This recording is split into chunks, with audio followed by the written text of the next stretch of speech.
तो गाइस कैसे आप सभी लोग सुपर हीरो एक्सपोज के ब्रेकडाउन सीरीज़ के 5th एपिसोड में आप सभी का स्वागत है। तो फाइनली पूरी एक हफ्ते के वेट के बाद वांडा विजन का 9th एपिसोड आ गया है और ये एपिसोड इतना इंटरेस्टिंग था कि इसको देखते हुए भी गूज़बम्स आ रहे थे। तो ब्रेकडाउन को शुरू करते हैं और मिलते हैं इंट्रो के बाद।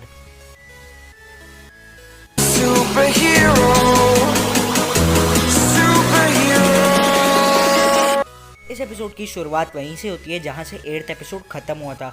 इस एपिसोड में हमें अगाथा और वांडा के बीच में कई सारे मस्त बैटल सीक्वेंस देखने मिलते हैं, जिसमें से पहले बैटल सीक्वेंस में अगाथा को वांडा की पावर्स चाहिए थी, जहां पर वो टॉमी और बिली को टॉर्चर करके वांडा की पावर्स लेने की कोशिश करती है, पर वांडा टॉमी और बिली को फ्री करवा देती है। जैसे ही अगाथा और वांडा की फाइट चल रही थी उसी तुरंत बाद वाइट विजन आता है और वांडा को मारने की कोशिश करता है, पर हमारा अच्छा विजन आ जाता है और उन वाइट विजन और विजन के बीच में काफ़ी अमेजिंग सा बैटल चलता रहता है। और जैसे कि थियरीज बन रही थी कि वाइट विजन कॉमिक्स की तरह ही है, जिसके अंदर कोई दिमाग नहीं होता है, वो फीलिंगलेस होता है और वो सिर्फ चीज़ों को करता है जो उसके अंदर प्रोग्राम की जाती है। इस एपिसोड में भी वाइट विजन यही कहता है कि मैं वांडा और विजन को मारने के लिए प्रोग्राम किया गया हूँ मेरे मास्टर हेवर्ड के द्वारा। जिस दौरान वांडा और अगाथा का बैटल सीक्वेंस चल रहा होता है उसी दौरान मोनिका और फिएत्रो का सीन दिखाया जाता है। हर एपिसोड में अगाथा रैल्फ रैल्फ कहती है, वो रैल्फ और कोई नहीं, सो कॉल फिएत्रो ही है। मोनिका को ये भी पता चलता है कि रैल्फ अगाथा के द्वारा एक लॉकेट से कंट्रोल किया जा रहा था। जैसे ही मोनिका ने उस लॉकेट को रैल्फ से अलग किया, रैल्फ कहता है मुझे बख्श दो। अगाथा ये भी बताती है कि जो बुक उसके लाइब्रेरी में थी वो और कुछ नहीं, वो एक बुक थी जिसमें स्कारलेट विच को डिस्क्राइब किया गया है कि स्कारलेट विच एक मिथिकल क्रिएचर है जिसे एग्जिस्ट ही नहीं करना चाहिए था और उसकी पावर्स इतनी नेक्स्ट लेवल है कि वो खुद भी अपनी पावर्स के बारे में इतना जानती ही नहीं है। She can even create a universe using her powers. जब नॉर्मल विजन और वाइट विजन के बीच में फाइट चली होती तब नॉर्मल विजन उसे बहुत ही समझाता है और वो कहता है कि वो उससे उसकी सारी मेमोरीज दे सकता है।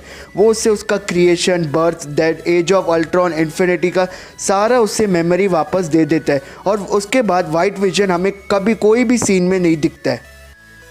और गाइस अब एक फन फैक्ट एपिसोड 8 से रिलेटेड।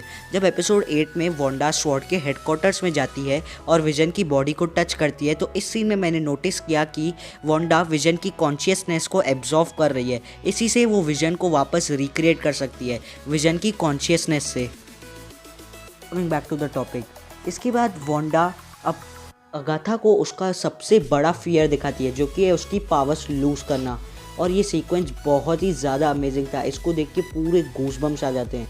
पर वांडा का वार इस सीन में उसी पर खुद ही पर भारी पड़ जाता है, जिसमें सारी विचेस वांडा को ही एक गिल्टी साबित करके वांडा की पावर्स छीनने की कोशिश करती है, पर वांडा उसे ड्रीम से बाहर ले आती है।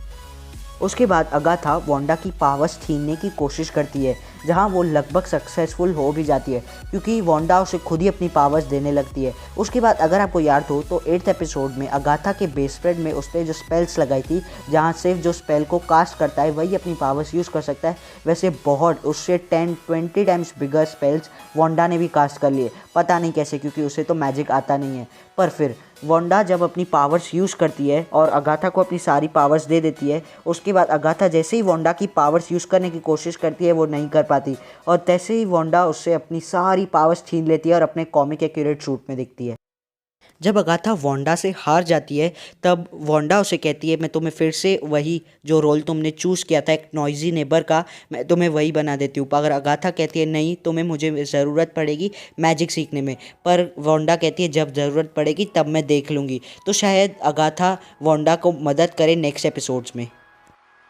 फाइनली ये लसन भाई साहब इस एपिसोड में आखिर अरेस्ट ही हो जाते हैं एट द एंड।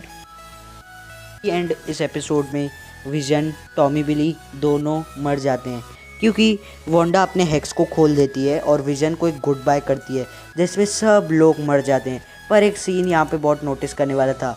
हेक्स के अंदर इस टाइम पर रात हो रही होती है और नॉर्मल वर्ल्ड में इस टाइम पर दिन हो रहा होता है। पर coming back to the topic, ये सीन इतना इमोशनल था कि इसे देख के खुद मैं रोने लगा, क्योंकि इसके बाद से हमें टॉमी या बिली शायद ही एमसीयू में कभी दिखे और हमारा नॉर्मल विजन भी शायद हमें एमसीयू में अब ना दिखे। अगर दिखे तो वाइट विजन ही दिखेगा। एट दी एंड एक इतना बड़ा ट्विस्ट जो किसी भी मार्वल फैन ने एक्सपेक्ट ही नहीं किया था। मोनिका जो फर्स्ट एपिसोड से शायद कह रही है एरोस्पेस इंजीनियर, वो एरोस्पेस इंजीनियर ने उसे एक मशीन दी थी, अगर आपको याद हो तो। वो एरोस्पेस इंजीनियर और कोई नहीं, एक स्क्रल था।